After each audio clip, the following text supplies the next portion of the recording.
Hi friends, welcome to Ramli's Kitchen. இன்னைக்கு நம்ம ரம்லிஸ் கிச்சன்ல ரொம்பவே சூப்பரான சுலபமான முறையில செய்யக்கூடிய ஒரு ஈவினிங் ஸ்நாக் தான் பார்க்க போறோம்.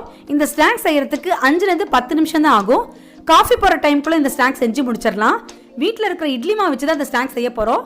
வெளியே கிறிஸ்பா உள்ள சாஃப்டா ரொம்ப சூப்பரா இருக்கும். இந்த வீடியோக்குள்ள போறதுக்கு முன்னாடி இதுவரைக்கும் நம்மளுடைய ரம்லிஸ் கிச்சன் சேனலை சப்ஸ்கிரைப் பண்ணாதவங்க மறக்காம சப்ஸ்கிரைப் பண்ணிக்கோங்க. பக்கத்துல இருக்க பெல் ஐகானை கிளிக் பண்ணிக்கோங்க.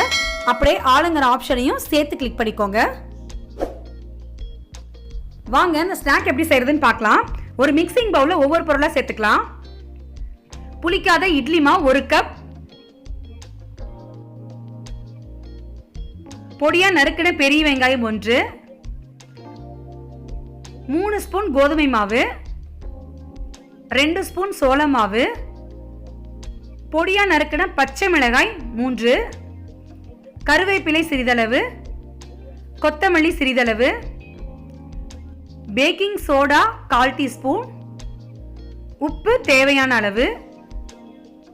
இட்லி மாவுல ஆல்ரெடி உப்பு இருக்கும், இருந்தாலும் நம்ம சோள மாவு கோதுமை மாவுலாம் சேர்த்துறோம் இல்லையா, அதுக்கு உப்பு தேவைப்படும். அதனால நீங்க தேவையான அளவு உப்பு சேர்த்துக்கோங்க.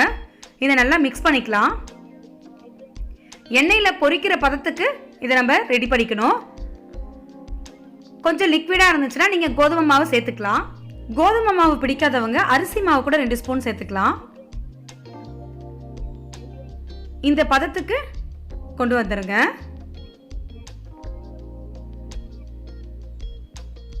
மிளகு 1 ஸ்பூன் நல்லா பொடியா தட்டி இதில் போட்டுடலாம்.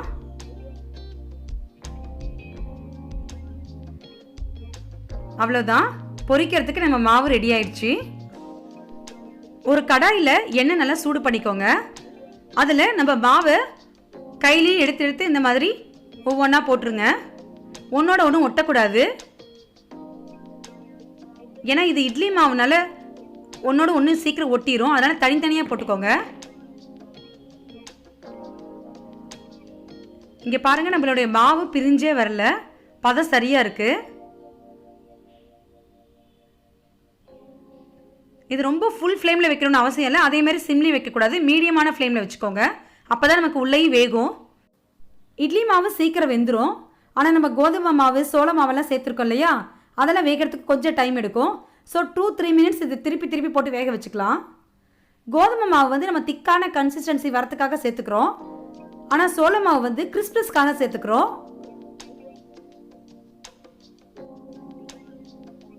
நல்ல பபிள்ஸ் அடங்கின உடனே நம்ம இந்த ஸ்நாக்கை எடுத்துடலாம். அவ்வளோதான், நம்மளுடைய இட்லி மாவு ஸ்நாக் ரெடி ஆயிடுச்சு. பார்க்கறதுக்கே பாருங்க ரொம்ப அழகா இருக்கு. சாப்பிட்றதுக்குமே ரொம்ப டேஸ்டா இருந்துச்சு.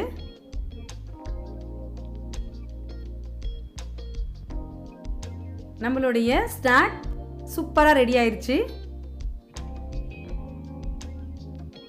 இது பாருங்க, வெளியே எவ்வளோ கிறிஸ்பா, உள்ள எவ்வளோ சாஃப்டா, உள்ள எல்லாம் மாவு நல்லா வெந்து வந்துருச்சு.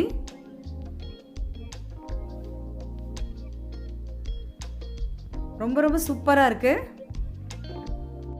இந்த வீடியோ உங்களுக்கு பிடிச்சதுனா லைக் பண்ணுங்க, உங்க ஃப்ரெண்ட்ஸ் அண்ட் ஃபேமிலிஸ்க்கு ஷேர் பண்ணுங்க, மறக்காம கமெண்ட் பண்ணுங்க. இதே மாதிரி வீடியோஸ் நீங்க தொடர்ந்து பார்க்கணும்னா மறக்காம ரம்லிஸ் கிச்சன் சேனலை சப்ஸ்கிரைப் பண்ணுங்க. தேங்க்ஸ் ஃபார் வாட்சிங்.